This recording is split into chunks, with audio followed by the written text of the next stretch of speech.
Hey y'all, it's Natalie for Not Just for Boys Kit Club, and today I am working with the February Limitless kit, which is called Noteworthy. And so I'm going to use that cut file that is included. It is a cut file that is designed by Lori Whitlock. I'm going to use some white cardstock from my stash as the background because our challenge this month is to use mixed media, which is my jam. So I want to use some mixed media on the white cardstock. So I'm just going through the pattern paper from the Noteworthy kit to decide what really fun pattern giant piece of paper I want to stick coming down from the top and be the main focal point of my page.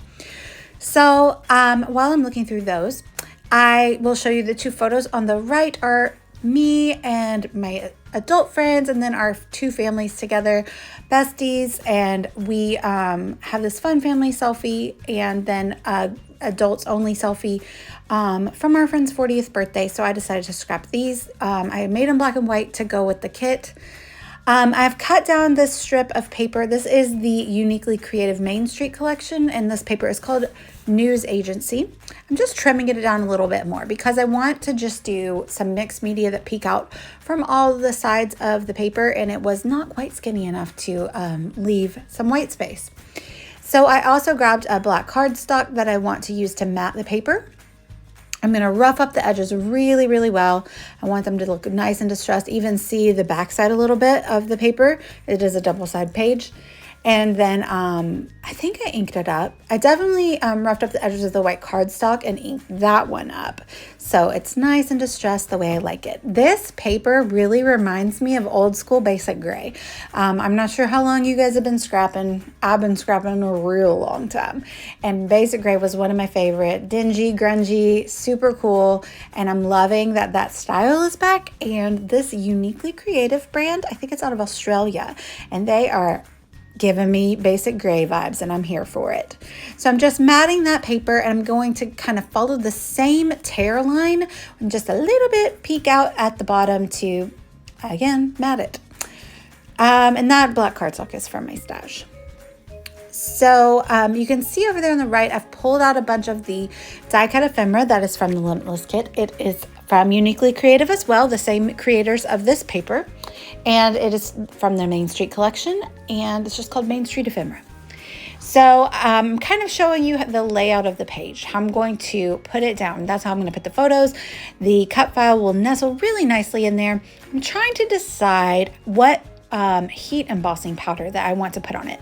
I want it to be bright. The white around the page is bright. I want to bring the brightness into the middle of that pattern paper. So I pulled out a few powders to try, and I decide to go with that one on the bottom there that I'm heat embossing, and it is called, I think it is like Primary Soft Aqua, and it is from Wow Embossing, and it has a really nice like glazed look to it. So I'm going to do 2 coats on the cut file. These are called cardstock cuts, and you can get them from Not Just for Boys Kit Club pre-cut, and a lot of times the kits can include them, which this kit does include this one, but you can also just go in and grab any of them. So if you don't have a cut machine and you're not interested in that, this is a place that you can go get one. It's awesome.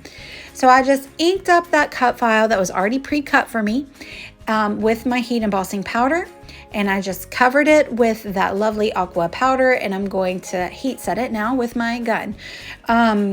And I'm going to do 2 coats of this. So just make sure that it dries, or not dries, but cools off, and you're ready to go. So really like 30 seconds or less. Once it cooled off, then you can add another layer and do your thing. It heat cured a lot lighter than it looks when you first put it on. And I was getting a lot of dust and stuff in it, and I was using my bag. I'm like, why is all this dust? Well, y'all, when I go to wipe up my glass mat, I realized I got all this mess on my mat because my kid used it last, and he was using paint and watercolor, and he somehow got dust on there. I don't know. He was a hot mess. So always wipe your surfaces down first. You never know who was crafting at your desk last. So there's the second coat, and it just is so perfect. It matches the teal or turquoise aqua color that is in the Uniquely Creative Ephemera collection. So I felt that was really perfect to brighten up the middle of the page. It's the big main focal point. the title. So I'm showing you there. You can see that it's so shiny. It's like you put glossy accents on it, but not the drying time, because glossy accents takes like a whole day to dry. So I love that about heat embossing powder. So zoom back out. Now I'm going to work on the mixed media. So I have not put gesso on this paper. Probably could have stood to use some, but it was fine. So what I'm doing is I'm using 2 Distress Oxide inks. I'm using this Hickory Smoke and the Squeeze Lemonade, and I'm just going in very lightly with my ink blending brushes. I'm using this amazing stencil that comes in the Noteworthy Limitless kit, and it is called the Focus Stencil, and it's by the fabulous Tim Holtz. And I'm just running these inks through the stencil and blending them together so that they run into one another. And this is just going to be the base of my mixed media, because we're going to add so much more. And I'm just making a very light organic border around that pattern paper that I have made. So I only want just a little bit to peek out on around the sides of that paper.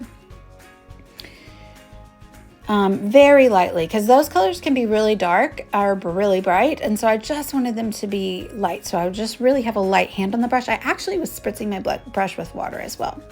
Now I'm going in and I lined up the stencil really perfectly with the way that I had blended ink, so it matched the exact lines. And then I'm just sporadically putting this white matte texture paste from my stash through the stencil.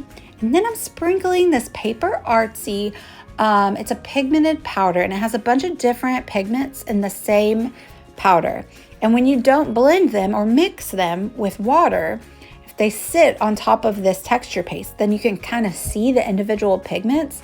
Super fun look. Really helps with the grunge and the coolness of this page, like just how distressed it is. So what I'm doing is I'm putting the texture paste on. I'm sprinkling the powdered pigment on top of the texture paste while the stencil is still on, then removing the stencil. I'm cleaning my stencil very well in between each application, because I don't want to get the pigmented powder into my texture paste jar. You could also just have pulled out a little bit of texture paste and put it on your mat. I guess you could have done that, but I'm just making sure to clean it really well because I don't want to blend this ink. And so now I'm doing a really light spritz just to kind of activate that powder. I wanted it to run just a little bit outside of that texture paste, but you could have totally left it without any water spritz and it would have looked just as cool. Now this is where I wasn't able to move that the water around a ton because I didn't add gesso. So that was where I was like, well, maybe I could have dealt with some gesso. But you know what? I didn't really need to move it around a lot. I just wanted little splats of water, and that's what happened. So it's good. So I do want to incorporate the black into the background since I have the black border of the paper. So I'm just doing ink on the pad with a little bit of water, doing really like small splatters. So I chose a small brush and keeping close to the page. I'm just doing really delicate little black splatters all around the mixed media. And so that incorporates the black from the middle of the page to the background of the page and kind of brings a cohesion. And I'm loving how that looks. Super happy with it. I know it looked like a little bit of a hot mess, but I feel like once you put the pattern paper on top, you kind of get the feel of the whole thing, and I feel like it goes together well. And this may not be a look that everyone loves, but I'm super into distressed and things. So I backed my photos with some of my cardstock, and I'm just kind of setting everything back on before I commit to sticking it all down. I'm going to pull out a little card from the ephemera pack that says notes, so like note, enjoy life. And just use that to kind of frame that title as well and fill in that empty space between the photos.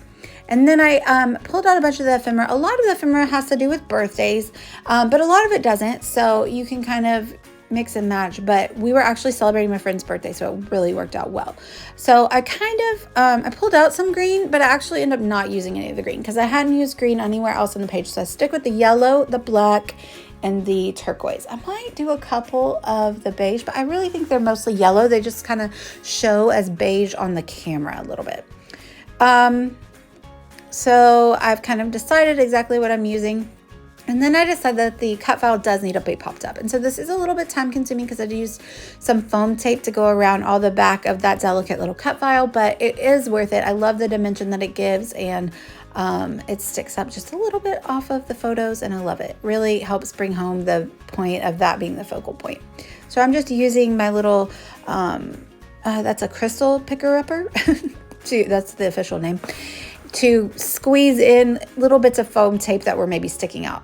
So now I'm also going to use that black ink to ink up the edges of the die cut. They are very nice and crisp, very thick, very nice.